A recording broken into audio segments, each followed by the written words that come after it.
हमारा मन इस दुनिया का सबसे पावरफुल हथियार है। हमारे जीवन के प्रत्येक घटना के साथ सिर्फ और सिर्फ हमारा मन जुड़ा होता है। इस दुनिया में जितने भी ज्ञानी हुए, जितने भी सक्सेसफुल लोग बने, सिर्फ और सिर्फ अपने मन की शक्ति के कारण ही बने। लेकिन हम में से बहुत से लोग क्यों इन शक्तियों को समझ नहीं पाते हैं? बुद्ध कहते हैं, हम भी इंसान हैं, आप भी इंसान हैं। हमारे अंदर, आपके अंदर, सबके अंदर समान शक्ति है, लेकिन क्यों हम उसे समझ नहीं पाते हैं? जो इन शक्तियों को समझ गया वह ज्ञानी बन गया। जो अपने मन की शक्तियों को संग्रह करना सीख लिया, उसके लिए उसका जीवन आसान हो जाता है। वह अपने जीवन में जो कुछ भी चाहता है उसे वह पा लेता है। गौतम बुद्ध कहते हैं कि सभी में बुद्ध बनने की योग्यता है, क्योंकि वह जानते हैं कि शक्ति वह हर इंसान में मौजूद है, लेकिन उस शक्ति का सही उपयोग हम नहीं कर पाते हैं। कुछ शक्तियों का हम उपयोग कर लेते हैं और कुछ शक्तियों को हम व्यर्थ छोड़ देते हैं। आइए इसे एक छोटी सी कहानी से समझते हैं। इस कहानी को अच्छे से जरूर समझना। अगर आपने इसे समझ लिया तो आप अपने जीवन में अपने मन के द्वारा, अपने मन की शक्तियों के द्वारा बहुत कुछ कर सकते हैं, बहुत कुछ पा सकते हैं। एक गुरु का शिष्य अपने गुरु की तरह बनना चाहता था। गुरु भी अपने उस शिष्य को अपने से महान बनना देखना चाहते थे, इसलिए उन्होंने हर तरह की शिक्षा उसे दी। लेकिन किसी को बहुत ही जल्द बहुत कुछ बनना था। शिष्य को हमेशा लगता था कि गुरु उसे सब कुछ नहीं बता रहे हैं, जिस कारण वह सफल नहीं हो पा रहा है। तब उसने सोचा, क्यों ना मैं गुरु का पीछा करूं, वह दिन भर क्या करते हैं, क्यों ना मैं उन्हें देखूं। तब से वह चुप चुप कर गुरुदेव को देखने लगा।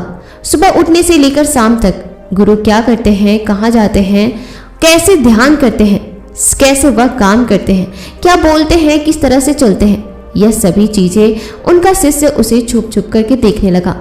और वह भी वही सब कुछ करने लगा जो उसके गुरुदेव दिन भर किया करते थे। एक दिन गुरु ने सुबह देखा कि उनका शिष्य उनके साथ साथ चल रहा है। वह भी उस नदी में नहाया जहाँ पर गुरुदेव नहा रहे थे। वह भी उस चट्टान पर पहुंचा जहाँ पर बैठकर गुरुदेव ध्यान करते थे, और गुरु के चट्टान पर बैठने से पहले ही वह उस चट्टान पर बैठ गया और ध्यान करने लगा। यह देखकर गुरुदेव मुस्कुराए और वहीं पास के ही दूसरे चट्टान में बैठकर ध्यान करने लग गए। शिष्य ने सोचा कि गुरुदेव कुछ कहेंगे, लेकिन किसी की आवाज ना आते देख उसने अपनी आंखें खोलकर देखा। फिर उसने सोचा कि शायद गुरुदेव महीने में किसी एक दिन उस दूसरे चट्टान पर बैठकर ध्यान करते हैं। शिष्य की यह हरकतों को देखकर गुरु को पता चल गया था कि उनका शिष्य उनके तरह बनने की कोशिश कर रहा है, उनका नकल कर रहा है। तब एक दिन गुरु एक पेड़ के डाल पर बैठकर सो गए। शिष्य ने सोचा शायद रात में पेड़ के डाल पर सोने से कुछ प्रभाव पड़ता होगा, इसीलिए गुरुदेव वहां पर सोए हुए हैं, और वह भी उसी पेड़ की दूसरी डाल पर जाकर सो गया। रात को कुछ गिरने की आवाज आई। आवाज सुनकर गुरु की आंखें खुली तो उन्होंने देखा कि नीचे जमीन पर उनका शिष्य गिरा हुआ है और वह चिल्ला रहा है। उन्होंने शिष्य को उठाया और कहा कि जब भी तुम बिना सोचे समझे किसी दूसरे के राह पर चलते हो या उसकी नकल करने की कोशिश करते हो, तब तुम ऐसे ही गिरोगे जैसे आज गिरे हो। शिष्य ने कहा, गुरुदेव मैं तो सिर्फ आपकी तरह बनने की कोशिश कर रहा था। गुरु ने कहा कि तुम अगर बंदर की तरह नकल करने लगोगे तो हो सकता है कि तुम बहुत प्रयासों के बाद वह हर काम करने लगोगे जो बंदर करते हैं, पर क्या इंसान होने के बावजूद बंदर होना उचित होगा? शिष्य ने कहा, नहीं गुरुदेव, इंसान बनना ही ज्यादा उचित है।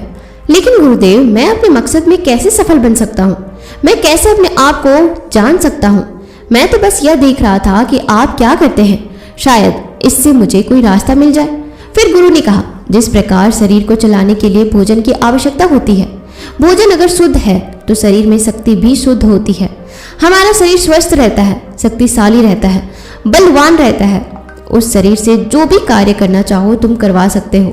लेकिन तुम खराब सड़ा गला रखा हुआ बासी खाना खाओगे तो क्या होगा? शिष्य ने कहा, शरीर की शक्ति खत्म हो जाएगी, हमारा शरीर बीमार पड़ जाएगा। फिर गुरु ने कहा, इसी तरह हमारे पास मन की शक्ति होती है और इसमें इतनी शक्ति होती है कि कुछ भी पाया जा सकता है, कुछ भी बना जा सकता है, अपने आप को जाना जा सकता है, पहचाना जा सकता है, बुद्ध को प्राप्त किया जा सकता है। लेकिन मन की शक्ति के बिना कुछ भी नहीं पाया जा सकता है। शिष्य ने कहा, आप तो ज्ञानी हैं, ध्यानी हैं, इसीलिए आपके पास मन की शक्तियां हैं जिनका उपयोग आप कर सकते हैं, लेकिन हम उपयोग करते हैं तो कुछ भी नहीं होता है। गुरु ने कहा, शक्ति तो तुम्हारे पास भी है और उतनी ही है जितनी मेरे पास है या किसी और के पास है। तो गुरुदेव फिर हम सभी लोग कामयाब क्यों नहीं होते? हमारे जैसे बहुत से लोग हमसे पहले सफल हो रहे हैं। ऐसा क्यों? गुरु ने कहा, क्योंकि मन की शक्तियों का हम सही तरीके से इस्तेमाल नहीं कर पाते हैं, बल्कि मन की शक्तियां हमारा उपयोग कर लेती है। शिष्य ने कहा, क्या आप मेरे मन की शक्तियां दिखा सकते हैं, क्योंकि मैं इसे समझ नहीं पा रहा हूँ। गुरुदेव बोले, हाँ बिल्कुल, मैं बिल्कुल दिखा सकता हूँ, पर इसके लिए तुम्हें मेरा एक काम करना होगा। क्या तुम कर सकोगे? शिष्य ने कहा, हाँ अवश्य करूंगा। मुझे क्या करना होगा? गुरु ने कहा, ज्यादा कुछ नहीं करना है, बस इतना ही करना है कि जितने भी विचार तुम्हारे मन में आए उन विचारों को एक एक लकड़ी के समान समझना है और उन लकड़ी को उठाकर उस झोपड़ी पर रखते जाना है।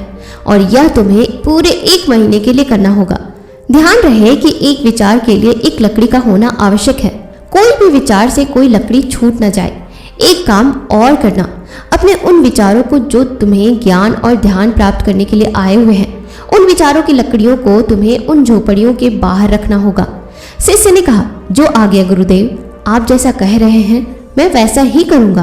और शिष्य ने विचारों को देखना और उन विचारों से लकड़ियों को उठाकर झोपड़ी में रखना शुरू कर दिया। धीरे धीरे 1 महीना बीत गया और शिष्य पूरा 1 महीना बीतने के बाद गुरु के पास गया और बोला, गुरुदेव 1 महीना हो चुका है, जैसा आपने कहा था मैंने बिल्कुल वैसा ही किया है। अब आप मुझे मेरे मन की शक्तियों को दिखाएं। गुरु शिष्य के साथ उस झोपड़ी पर पहुंचे। गुरु ने देखा कि पूरी झोपड़ी छोटी छोटी लकड़ियों से भर गई है, यहाँ तक कि कुछ लकड़ियां बाहर भी गिरी हुई है। गुरु ने कहा, वह लकड़ियां कहाँ है जो तुम्हारे ज्ञान और ध्यान के विचार की है? शिष्य ने बाहर पर ही कुछ लकड़ियों को लाकर गुरुदेव को दिया और बोला, यह वही लकड़ियां हैं। गुरु ने उन लकड़ियों को गिनने के बाद उठाने को कहा तो शिष्य ने कहा, इतनी लकड़ियों का भार मैं कैसे उठा पाऊंगा? गुरु बोले, क्यों नहीं उठा पाओगे? जब इतने विचारों का भार तुम दिमाग में रखकर घूमते हो तो इन लकड़ियों को क्यों नहीं उठा सकते? शिष्य ने कहा, लेकिन गुरुदेव विचारों में तो वजन नहीं होता। गुरु बोले, विचारों में भी वजन होता है। देखो, तुम्हारे बेकार के विचारों के नीचे तुम्हारे मकसद के विचार, ध्यान और ज्ञान के विचार कितने हैं? तुमने अपने मन की सारी शक्तियां इन बेकार के विचारों में लगा दी है जो झोपड़ी में भरी पड़ी है, और केवल 26 लकड़ियों के साथ ही तुम ध्यान और ज्ञान को पाना चाहते हो। शिष्य ने कहा, आप ठीक कह रहे हैं गुरुदेव, मैं अब क्या करूं? गुरु ने कहा, तुम अभी अपने ज्ञान और ध्यान की ओर बढ़ना चाहते हो और यही तुम्हारा लक्ष्य है, तो इन बेकार के विचारों को नदी में बहा दो। शिष्य ने कहा, लेकिन गुरुदेव इतनी सारी लकड़ियों को मैं सिर्फ नहीं उठा पाऊंगा। गुरु ने मुस्कुराते हुए कहा, तो एक एक करके इसे फेंक दो। 1 महीने में, 2 महीने में, जितना भी समय लगे लगाओ, लेकिन अपने सर से, अपने मन से इन बेकार के विचारों को फेंक डालो।